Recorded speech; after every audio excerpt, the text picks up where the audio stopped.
dia a todos. Bom dia!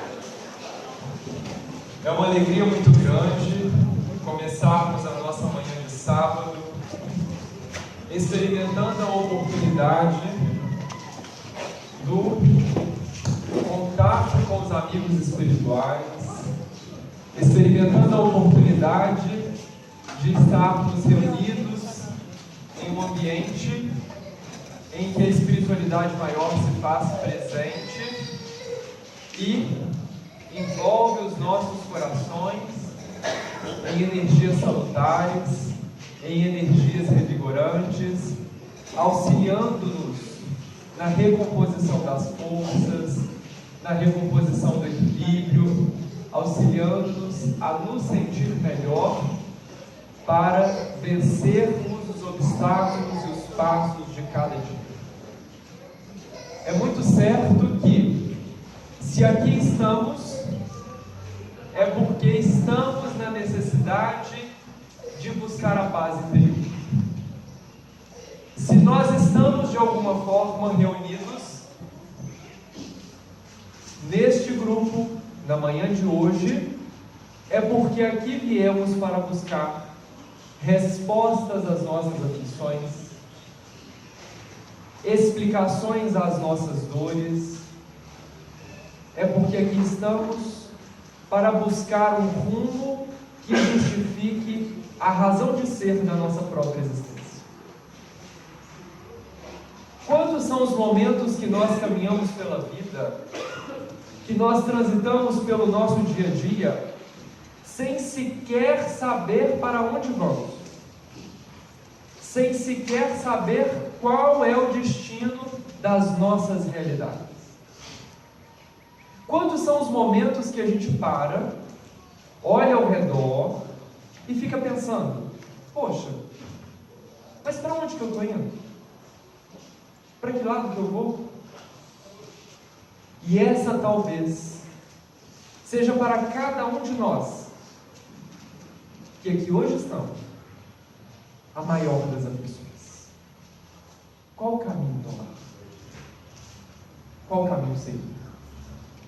Porque eu sofro, eu tenho dores, a vida para mim às vezes é pesada, às vezes as pessoas não entendem aquilo que eu passo, às vezes não entendem aquilo que eu suporto.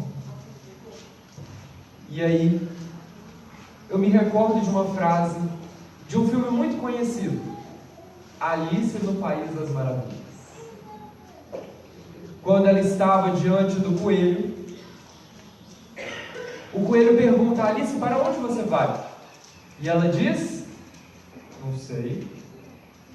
E a resposta dele é a célebre frase da nossa vida: para quem não sabe onde vai, qualquer caminho serve. Será que qualquer caminho serve para as nossas existências?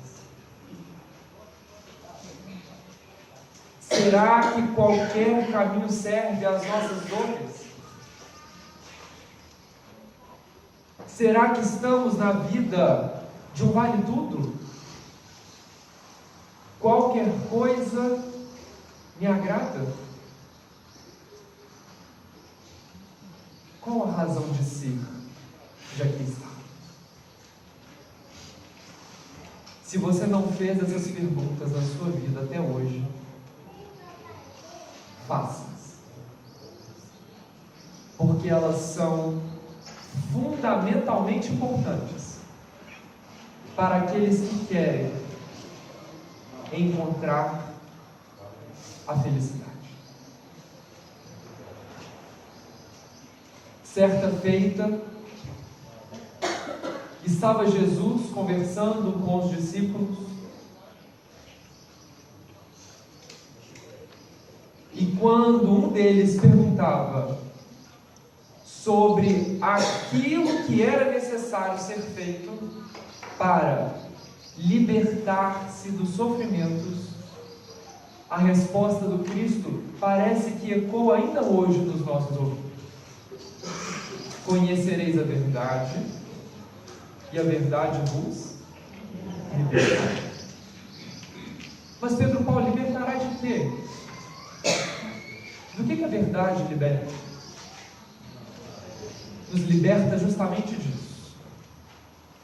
Dessas dores, desses questionamentos, dessas angústias, dessas insatisfações. Quando Deus nos cria,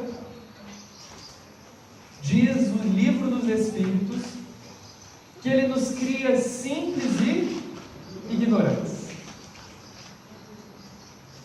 Esse talvez é um dos conceitos mais simples, mas um dos conceitos mais profundos que existe no livro dos Espíritos para que nós possamos aprender. Tudo que existe em o universo, tudo, absolutamente tudo que existe no universo, nós podemos sintetizar em 3 elementos essenciais que compõem tudo que existe no universo. Tudo. Mas tudo, absolutamente tudo. Tudo que existe no universo está sintetizado em uma tríade de elementos universais que compõem tudo que existe. Quais são esses elementos? Acima de tudo, está Deus. Como podemos ler na questão primeira do Livro dos Espíritos, Deus é a causa primeira de todas as coisas.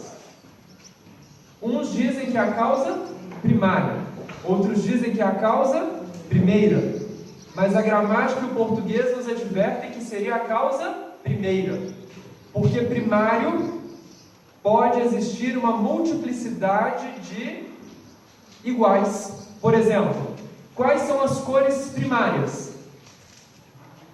Vermelho, verde e amarelo. São 3 cores primárias que existem em multiplicidade em mesmo pé de igualdade. Agora Deus está acima de tudo. Ele não tem em multiplicidade nada que equipara a Ele. Então Deus é a causa primeira.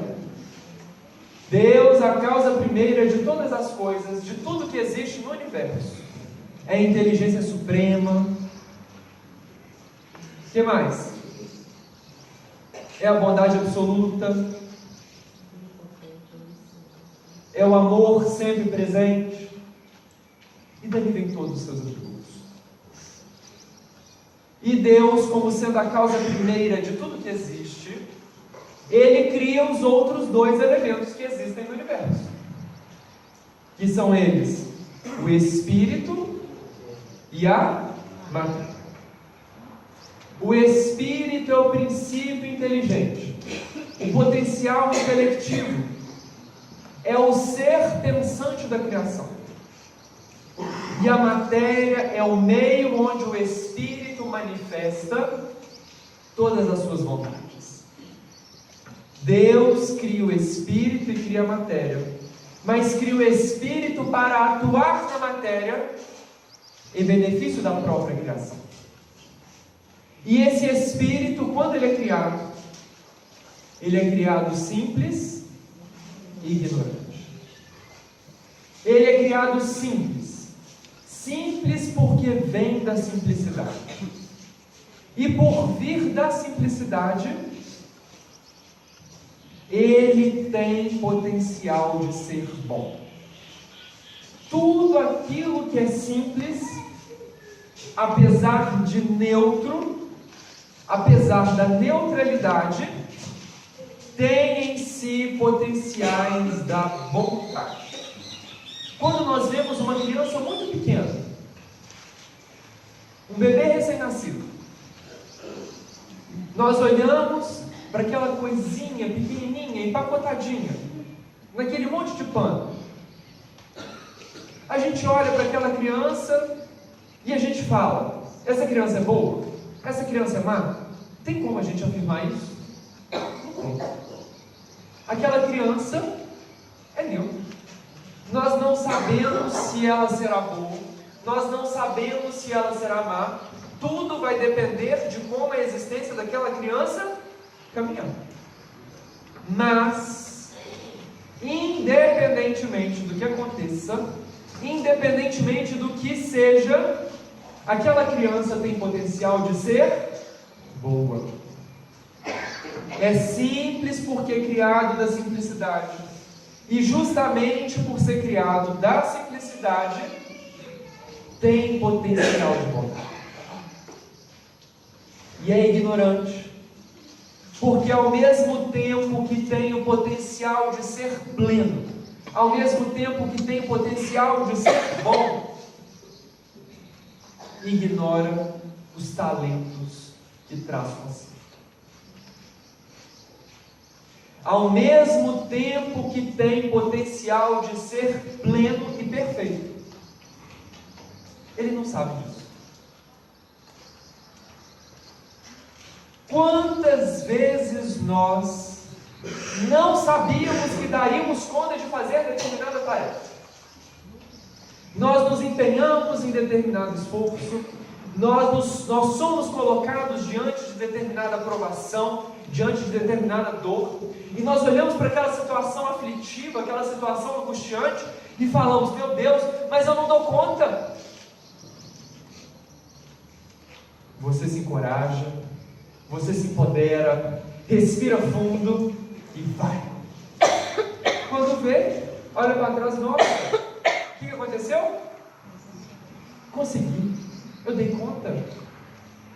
Nós muitas das vezes não acreditamos nos nossos próprios potenciais. E este espírito, nós em espírito, assim que somos criados simples e ignorantes.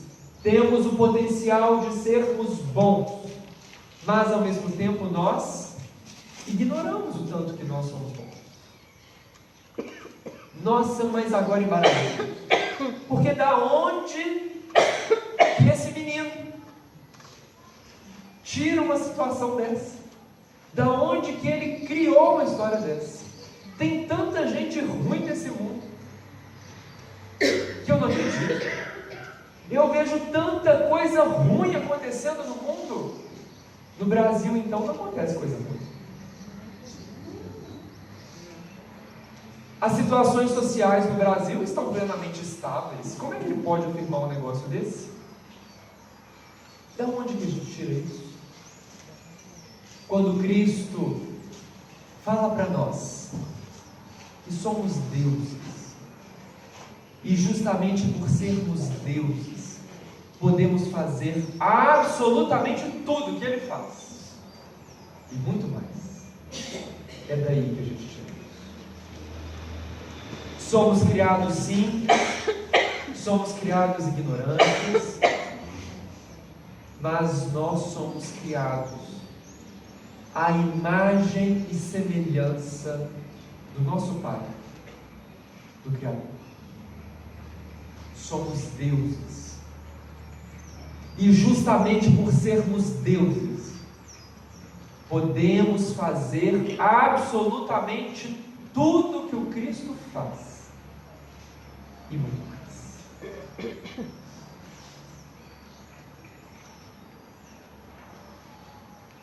Porque quando somos criados, apesar de termos sido criados da simplicidade, ignorando tudo aquilo que temos condições de fazer, somos imersos no oceano do amor de Deus, que nos conduz a um nível da plenitude em que poderemos estar em Deus da mesma forma que Deus está em nós em cada passo da nossa existência. Deus, quando nos cria, nos entrega ao universo e nos coloca imersos na matéria.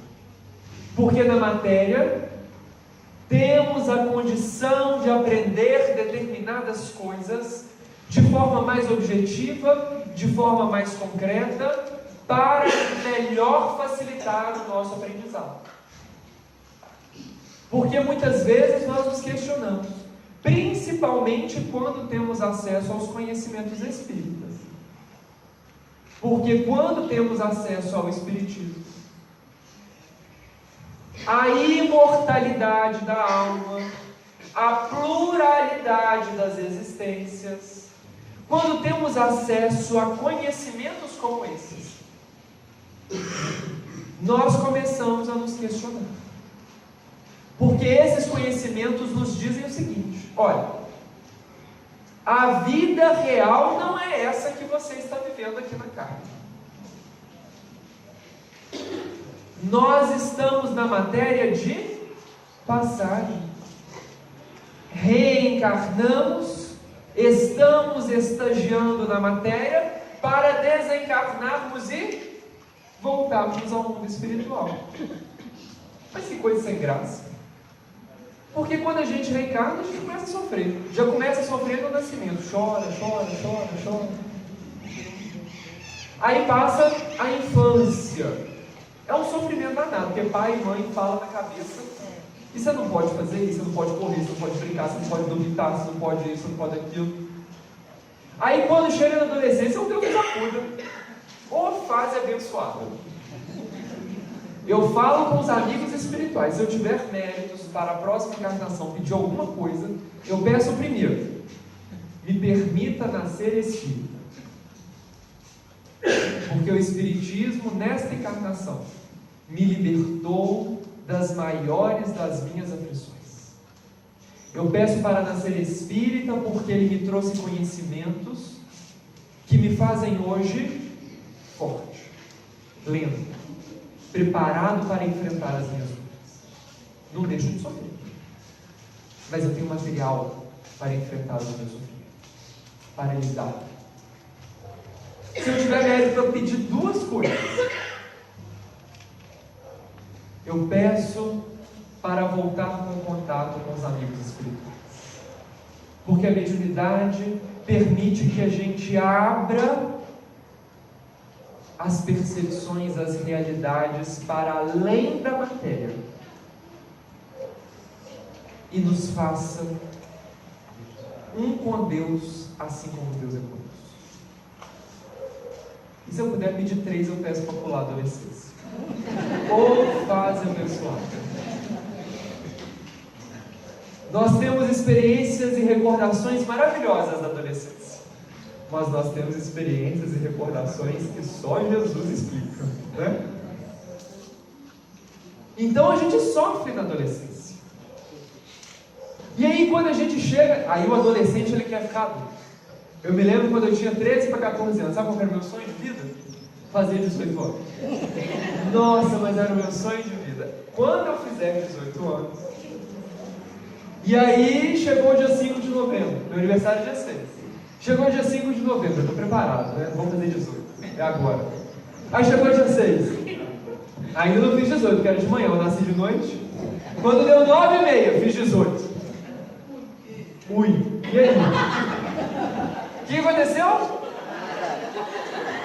Gente, mas foi uma decepção na minha vida. Mas foi uma decepção na minha vida. E a minha mãe debochou comigo. Terminou a noite, ela chegou pra mim: e aí? Mudou alguma coisa? Mudou não. Ela mudou sim, porque agora você pode ser preso, você presta atenção. Aquilo foi traumático. Aquilo foi traumático. E a gente sofre. E aí a gente entra na vida adulta, porque a gente acreditava, porque quando a gente entrasse na vida adulta, a gente estava livre. Porque, né? Agora ninguém me manda. Eu fiz 18, eu sou dono do meu nariz. A Ângela conhece minha mãe, é uma figura. Ela me falou isso. E aí eu fiz 18, virei adulto. Aí eu tive que entrar na faculdade. O desespero. Me formei em Direito. Foi muito bom entrar na faculdade. Mas quando saiu, foi bom demais. E aí você sofre, porque é trabalho, é professor, você tem que trabalhar, tem que fazer isso, tem que fazer aquilo. E quem de nós já passou pela universidade sabe que bacana aqui. Que maravilha. Que situação agradável. Quantas noites sem dormir? Quantas noites para que a gente dê conta? E eu ainda inventava moda de seguir Jesus. Vê se pode. Não parava de fazer palestra, de fazer estudo, de corre para lá, corre para lá. Eu sei dos meus compromissos. Eu sei das minhas responsabilidades. E eu sabia que se com Jesus o negócio é difícil, se eu ficasse sem Ele, aí ia ficar pior, ia ficar possível. Então eu não posso parar. Então pronto, vamos que vamos, né? Faz palestra, faz estudo, corre para aqui, corre para lá, acode um, acode o outro, atendimento fraterno, e faz, acontece. E de repente, o tempo passa. E ainda essa semana eu percebi que eu já estou numa idade assim que o tempo já passou. Nossa, mas você está falando isso? Sim, eu estou falando. Eu estou falando isso porque eu vou falar a minha idade. Tenho 26 anos. Porque o tempo é a dádiva mais preciosa que Deus deposita nas nossas vidas. Porque o tempo é a bênção mais gloriosa que Deus entrega para nós. E justamente por ser a dádiva mais preciosa que Deus nos entrega, é preciso que saibamos aproveitá-lo com dignidade. Tem um ditado que diz: tempo é o quê? Tempo é dinheiro. Ô povo materialista. Tempo é dinheiro? Tempo é oportunidade. Oportunidade até para ganhar dinheiro. Mas tempo, sobretudo, é oportunidade. E oportunidade que vai nunca mais volta do jeito que foi. Porque Deus, na infinitude da sua bondade, na infinitude da sua justiça, na infinitude da sua misericórdia, nos devolve oportunidades do tempo, mas nunca elas voltam do jeito que um dia já foi. Oportunidade desperdiçada é presente de Deus jogado no lixo. Oportunidade desperdiçada é presente de Deus jogado no lixo. Mas, como na natureza nada se cria, nada se perde, tudo se transforma, já dizia Lavoisier, todas as oportunidades de Deus são aproveitadas. Nem sempre da forma como entregue por Deus, nem sempre da forma como era melhor para nós, mas todas as oportunidades de Deus são aproveitadas. E o Espírito, quando criado, tem em volta de si as oportunidades de exercitar a sua bondade, de exercitar aquilo que Ele traz de plenitude de bondade. Mas Deus entrega para ele, assim que ele é criado, simples e ignorante, uma faculdade, uma possibilidade para que ele faça da vida dele aquilo que ele bem entender, aquilo que ele bem quiser. Quando o espírito é criado simples e ignorante, Deus entrega para ele algo que eu custei entender na minha evangelização infantil: livre arbítrio. Isso me intrigava. Nasci na FEAC, cresci na evangelização espírita da criança, e eu escutava a tia da evangelização falando do livre-arbítrio, do tal do livre-arbítrio. E eu nunca entendi esse tal do livre-arbítrio. Até que jamais lá na adolescência eu fui entender que livre-arbítrio é liberdade de ação, é liberdade de escolhas. Eu sou livre para escolher aquilo que eu bem entender na minha vida. E quando eu digo que você é livre, você é livre.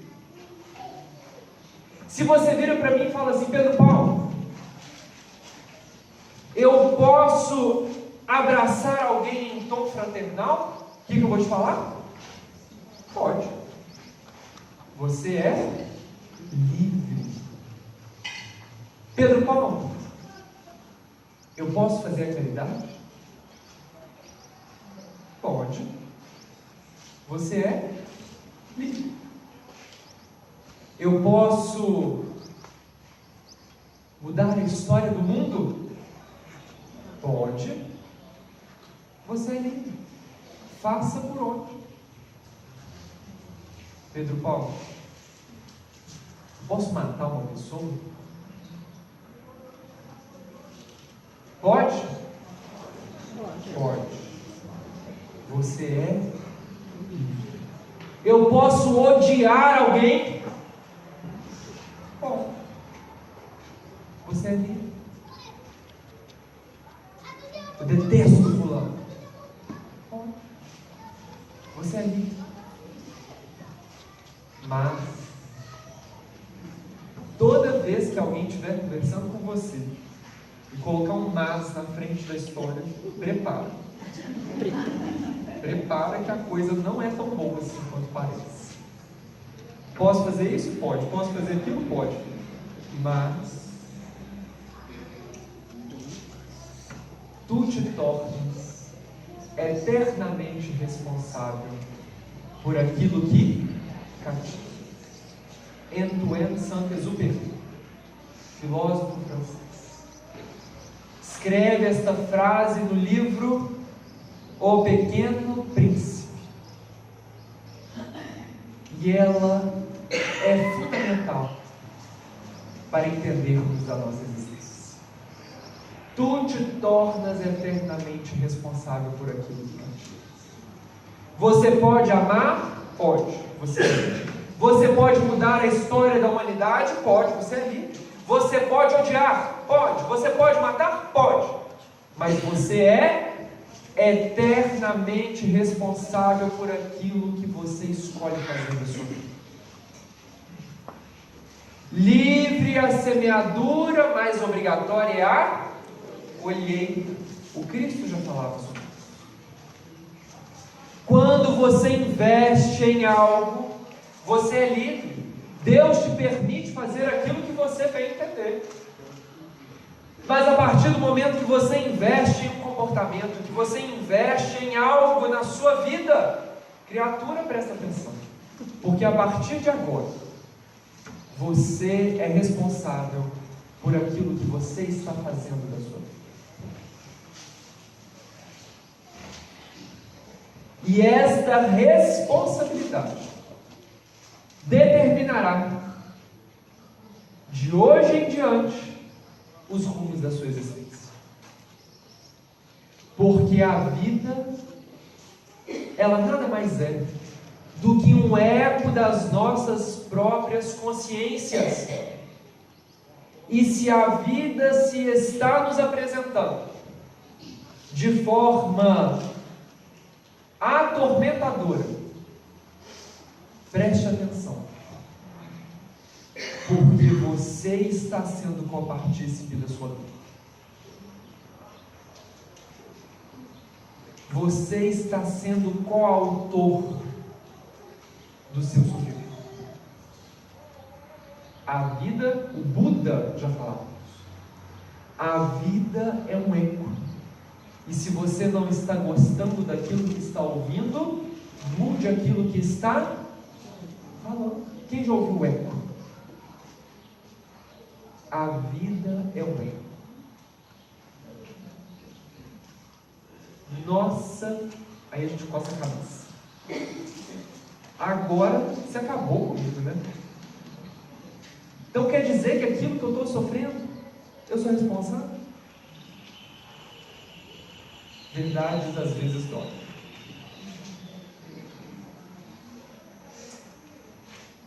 Mas enquanto ficarmos na ignorância, nós não estaremos libertos. Nós não conheceremos os nossos potenciais de sermos bons, de sermos plenos. E o sofrimento, ele é arrebatador para nos tirar da ignorância. Mas como é que Deus faz um negócio desse com a gente?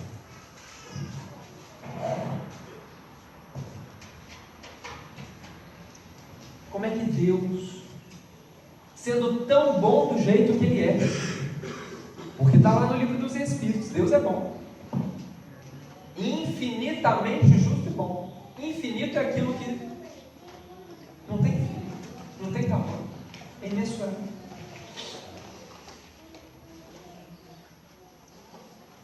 Deus é justo, é bom. Como que Deus permite que a gente sofra? Como que Deus permite que os nossos ecos da nossa própria vida ressoem em nós de forma a nos deixar tão mal assim?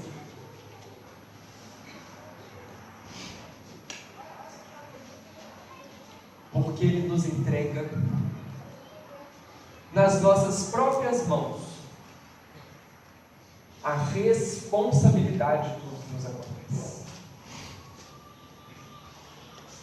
E é interessante que quando nós estamos nos processos da dor, nos processos do sofrimento,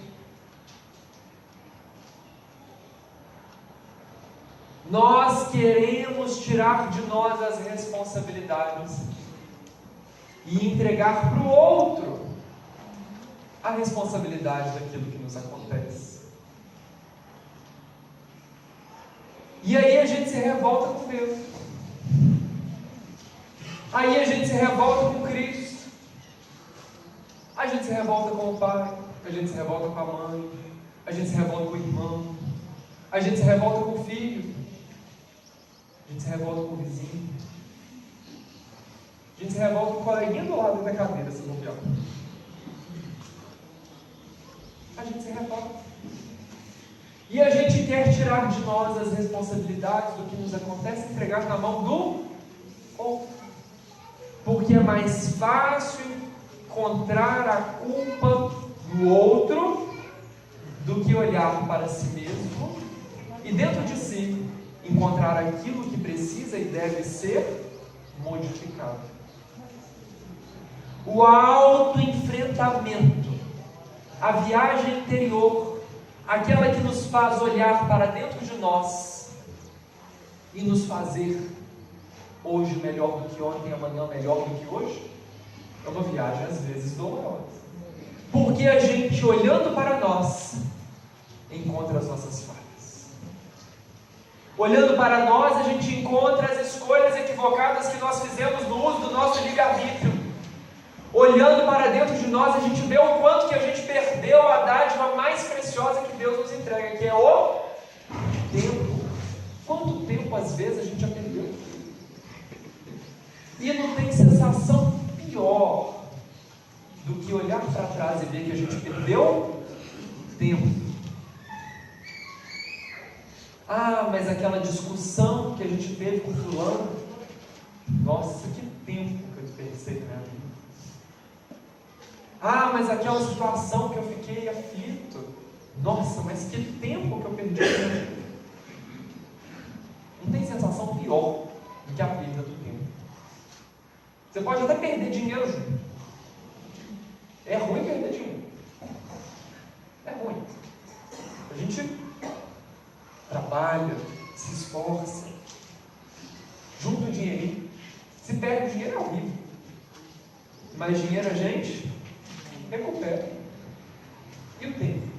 O tempo a gente não recupera. O tempo a gente não recupera. Dói perder tempo. É aflitivo. Temos esse hábito de entregar a culpa para o outro. Por que Deus então faz isso conosco?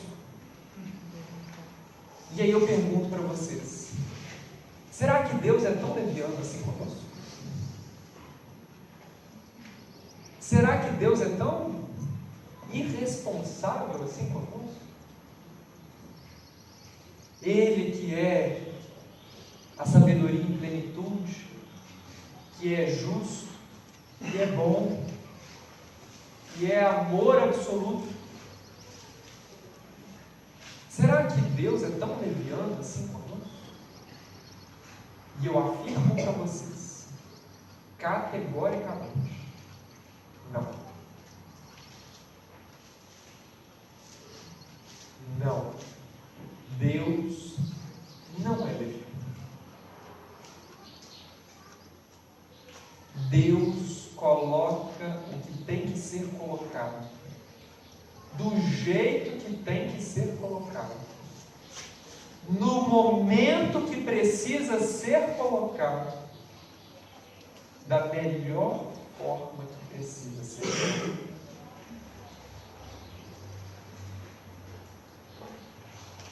E quando Ele nos cria simples, Ele nos cria ignorantes, Ele nos cria com livre arbítrio, liberdade de escolhas, liberdade de ação.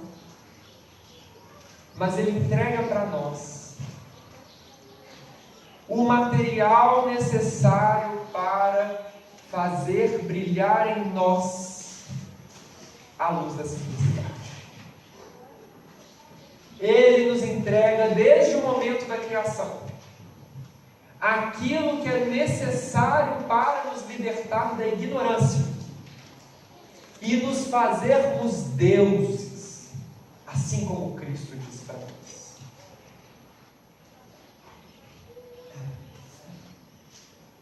Quando Kardec, no diálogo com os amigos espirituais, na codificação de O Livro dos Espíritos, traçava esses conceitos sobre a plenitude da bondade de Deus, ele pergunta aos amigos espirituais o que é necessário para alcançarmos. Ele pergunta aos amigos espirituais, eu vou perguntar para vocês. Vamos pensar juntos, para ver se a gente consegue entender assim como ele. Kardec pergunta aos amigos espirituais, e eu pergunto para vocês, pensem comigo. O que é necessário para alcançarmos a plenitude? Para alcançarmos o progresso? Para nos libertarmos das nossas dores? E sermos um com Deus, assim como Deus é conosco? O que é necessário a gente fazer para que isso aconteça? O que é necessário? Autoconhecimento. Alguém concorda com eu? Pode levantar a mão. Quero ver se vocês estão concordados. Autoconhecimento. Mais do que isso. O que mais? Fé. Precisa ter fé? Preciso. Quem concorda com ele? Muito bem. Amor. Mais do que isso. Amor. Espírito é tudo igual, né? Autoconhecimento, fé, amor, caridade, perdão, né? A gente assim, não varia as palavras, né? Amor, quem acha que é amor?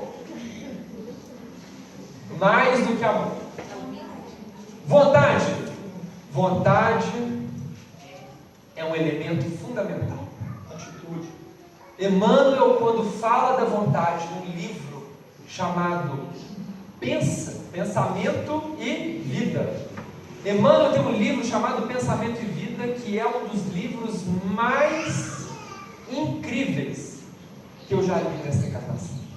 Ele tem 30 mensagens, mas são 30 mensagens que mudam a nossa existência. E o capítulo 6 fala sobre a vontade. E ele fala que a vontade é o impacto determinante para as ações do Espírito e para a modificação da rota da vida espiritual. É preciso ter vontade para nos libertarmos e sermos plenos com Deus? mais do que vontade.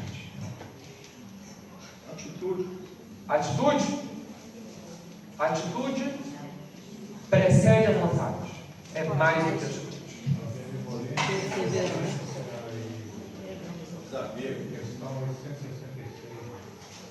Benevolência, indulgência e o perdão, não é isso? Questão 686 do Livro dos Espíritos. Este é o conceito da caridade. Mais do que a caridade. Perseverar? É importante perseverar. Mas é mais do que perseverar.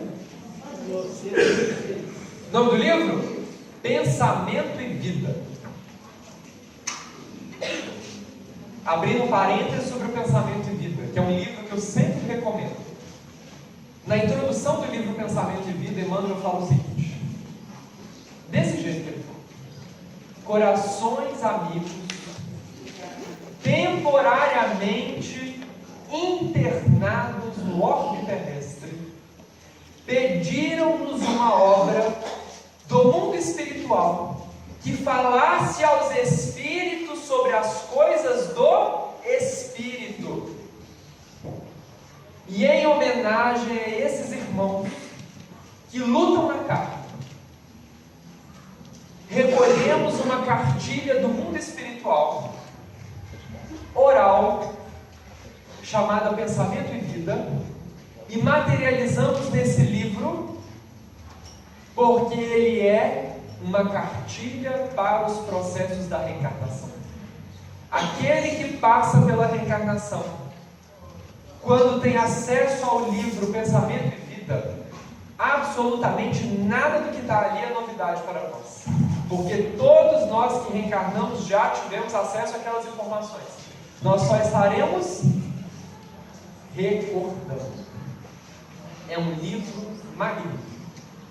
Então é importante termos perseverança? É importante, mas é mais. O que é preciso a gente fazer? É muito simples, dizem os amigos espirituais.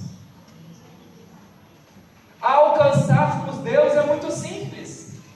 Assim como somos criados simples, alcançarmos Deus é muito simples. Basta seguirmos as leis de Deus. Só isso. Foi seguido, né? Na questão 909, os estudos respondem a Kardec com pouco esforço para fazermos quando falta vontade. É por isso que eu estou aqui. Nadando esse mar, nós sabemos que isso é. E aí nós temos na nossa cota de responsabilidades, aproveitando esse gancho que você me deu, como é que você chama? Fernandes, aproveitando esse gancho, nós temos na nossa cota de responsabilidades tudo o que nos é necessário para alcançarmos Deus. Basta-nos apenas seguir as leis de Deus. Por quê? Tem autoconhecimento na lei de Deus? Não tem? Tem amor na lei de Deus? Não tem? Tem perseverança na lei de Deus? Tem fé na lei de Deus? Tem todas essas palavras, essas virtudes, esses atributos na lei de Deus? Tem. Na lei de Deus tudo está inserido. E aí Kardec fica curioso. Se eu tenho que seguir uma lei, eu preciso saber o que está escrito nessa lei. Porque pensa só. O Congresso Nacional escreve uma lei e fala que a partir de hoje uma conduta aí vai ser crime e quem praticar vai ser preso. Mas é noticiado assim pra gente: olha, o Congresso divulgou uma lei que algumas condutas vão ser crimes e se praticar vai preso. Qual que é a primeira coisa que nós vamos fazer? Peraí, né? Deixa eu ver o que é, né? Vai que eu faço e vou ser preso, né? Eu já fiz 18, né? Já fiz 18 anos, deixa eu ver, né? Porque senão, minha mãe já me falou, a partir de agora eu posso ser preso. Nós precisamos buscar a lei para saber na lei aquilo que é agora crime. E aí Kardec pergunta para os amigos espirituais: eu tenho que seguir uma lei? Então tá. Onde que está escrita essa lei para eu poder saber dela? Onde está escrita a lei de Deus? Então olha que bacana. Como é que Deus é bom? Deus nos cria simples, ignorantes, com livre-arbítrio, mas Ele coloca na nossa consciência tudo aquilo que é necessário para alcançarmos a libertação, para alcançarmos o próprio Deus. E Ele coloca na nossa consciência que é para a gente não dar desculpa depois do que sabia, de que não sabia onde estava, tá? Porque a gente é danado para dar desculpa, né? Mas eu não sabia, porque estava numa página assim, meio escondida, a página estava dobrada. Menino, meu cachorro comeu a página da lei. Não dá para a gente falar isso com os espíritos. Não dá para a gente falar com Deus que o cachorro comeu a página da lei. Porque a lei de Deus está escrita na nossa consciência. E o cachorro não come você. Deus escreve a lei na nossa consciência. E quando Ele escreve a lei na consciência, Ele nos diz o seguinte: todos estamos fadados ao progresso. Todos estamos no caminho de sermos libertos das dores. Nós começamos a nossa jornada simples, ignorantes, sem sabermos do tanto que nós podemos ser bons. Mas nós estamos caminhando na direção de Deus. E aí a gente traça. Eu vou sair um pouquinho aqui, mas eu volto à câmera aqui. Eu ando, tá, gente? Mas eu estou aqui hoje por causa da câmera. Estou respeitando a câmera. Se eu começo a minha trajetória a partir da minha criação, por Deus, eu tenho um ponto que eu vou chegar. Por exemplo, como é que você chama? Helena. Helena está em Deus. E eu estou indo na direção de Deus. Fui criado e eu estou caminhando na direção de Deus. Por quê? O meu destino é encontrar Deus. Mas chega um determinado momento que eu estou ali olhando para Deus, na direção de Deus. Depois vocês respeitem a lei, tá? Estou determinando agora que é Deus. Vós sois Deus. E eu estou caminhando, também de repente eu olho para o lado. Quando eu olho para o lado, que eu vejo a Priscila. Se vocês não conhecem a Priscila, me distraiu. Porque eu gosto muito da Priscila. Priscila é uma pessoa que eu amo. E quem não gosta? Conheço a Priscila muito. Eu amo a Priscila. E aí, de repente, o que acontece? Eu me distraí. Priscila. Aí eu vou, opa, peraí. Cadê? Deus. Cadê Deus? Saí da rota, saí do caminho. Só que a Priscila é um perigo, entendeu?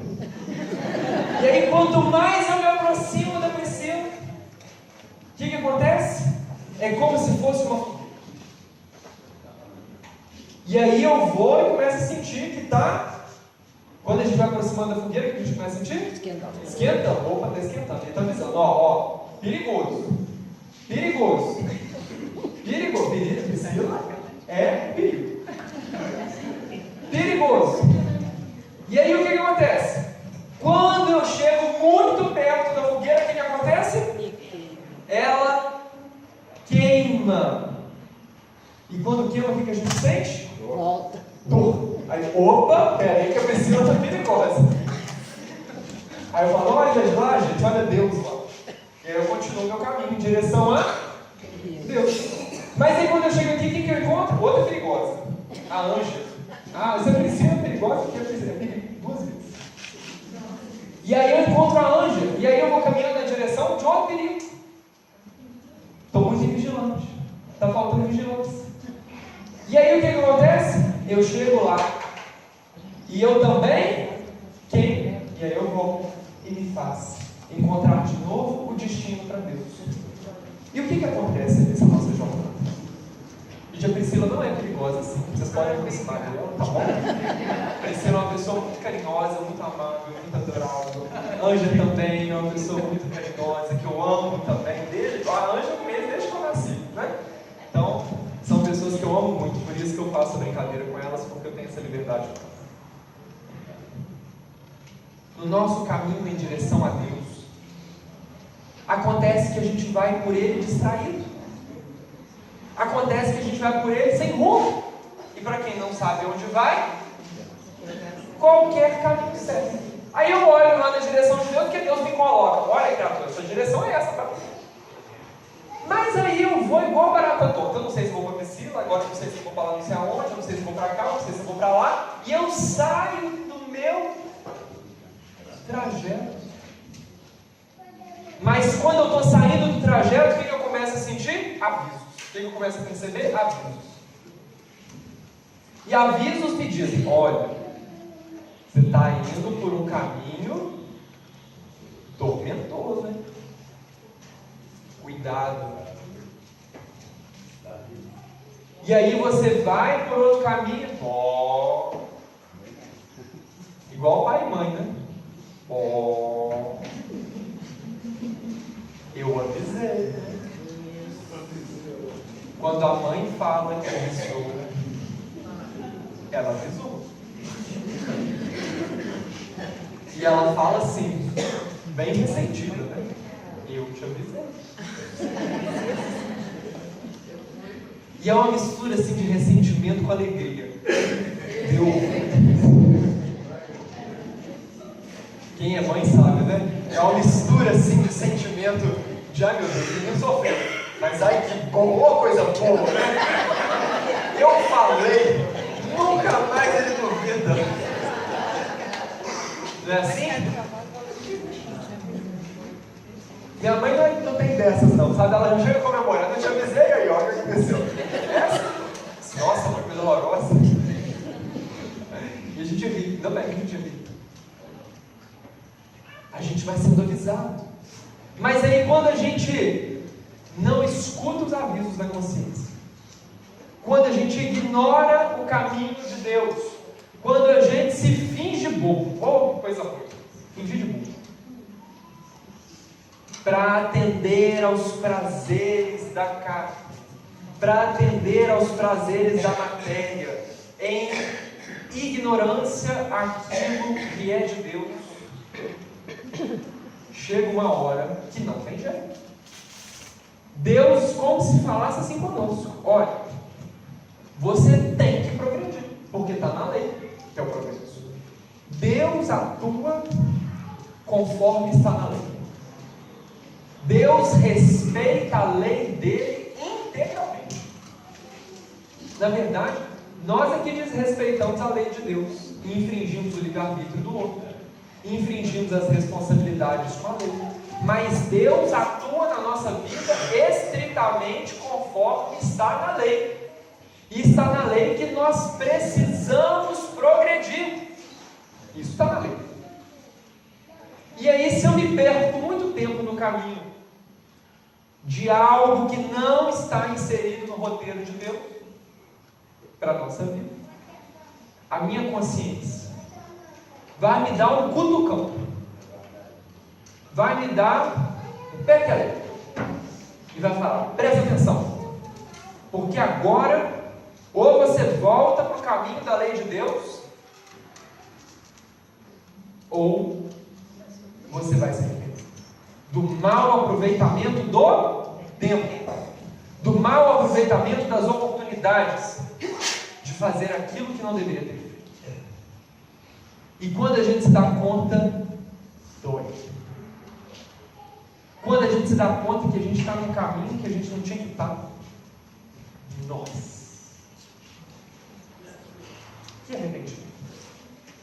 E aí a gente se culpa, a gente sofre, a gente sente aquilo, dói na carne, dói no corpo, o coração acelera, a barriga retorce, a perna bambeia, a sudorese toma conta, dói a coluna. Quando eu estou nas dessas, minha coluna dói. Nossa, você terminou andando torto. E aí? É a dor. É o sofrimento. É a dor que está nos dizendo, Pedro Paulo, você está no caminho equivocado. Volta para o caminho certo. E aí a gente, opa, peraí, tem alguma coisa errada? Então deixa eu voltar. E aí eu volto para o caminho de Deus. Mas quando a gente supera este momento da dor, quando a gente supera este momento do sofrimento, aquilo ali a gente já não repete mais. Porque depois que a gente conhece a verdade daquela dor, a gente se liberta dela. Conhecereis a verdade vos libertará. Eu conheci a verdade daquela primeira dor. E quando eu supero aquele obstáculo, eu estou liberto. Nunca mais eu estagio.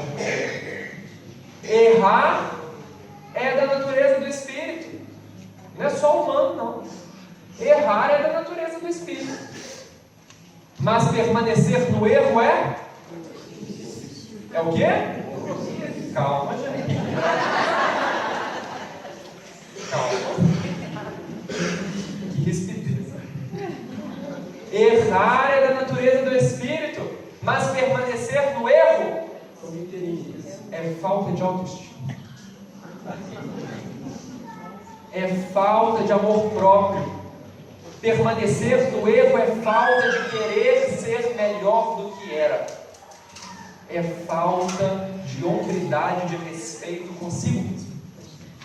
É falta de autoestima. Mas quando a gente se estima, quando a gente se envolve de amor, porque nós precisamos nos amar, tá? Muito mais do que amamos aos outros, nós precisamos nos amar. Porque se eu não me amo, como é que eu posso distribuir amor? Muito mais do que é falta de autoestima. E me estimando, eu quero melhor para mim. E querendo melhor para mim, eu vou buscar a rota junto com Deus. E eu prossigo o meu caminho. Pode ser que eu recaia novamente? Pode. Pode ser que eu enfrente outras tormentas? Pode. Pode ser. Porque isso é da natureza do Espírito. Mas o importante é que em cada passo nós estejamos avante, nós estejamos adiante e fazendo sempre melhor. Porque na vida do Espírito, só vence aquele que se vence. E quando o Cristo fala da vontade, pegando o nosso corpo, basta que tenhais vontade de um tamanho de um grão de mostarda. Quem nunca pegou um grão de mostarda, pegue um grão de mostarda. Vocês vão ver o tamanho da vontade. Porque o mínimo impacto da vontade, o mínimo impulso da vontade, é fator determinante para que o Espírito vá na direção da felicidade. Basta que tenhais vontade. Vontade para ser melhor. Vontade para seguir a lei de Deus. E, com isso, se libertar de todas as mazelas e de todos os sofrimentos. Meus queridos alunos, todas as nossas dores têm a razão de ser.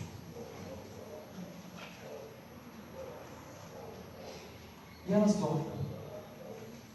E se nós olharmos ao redor, não existe um de nós aqui dentro que não sofre. Não existe um de nós aqui dentro que hoje não esteja angustiado com alguma coisa. Porque se aqui estamos, é porque estamos no hospital da alma, querendo acalmar o nosso coração. iniciar a nossa manhã abençoados por Bezerra de Menezes, Irmã Sol, Irmã Lu, os olhos do Cristo que repousam sobre nós. Mas estejam certos que tudo isso passa. Isso também passa. Todas as nossas preces, por mais singelas que sejam, são ouvidas no espaço limitado. Das mais simples às mais grandes. E quando, no turbilhão da dor, você achar que não vai dar bom,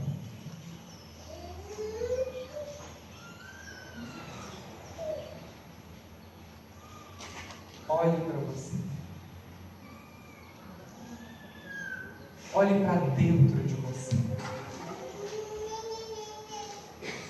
Porque vós sois deuses. E é em você que está a cura e a libertação de tudo que você sente.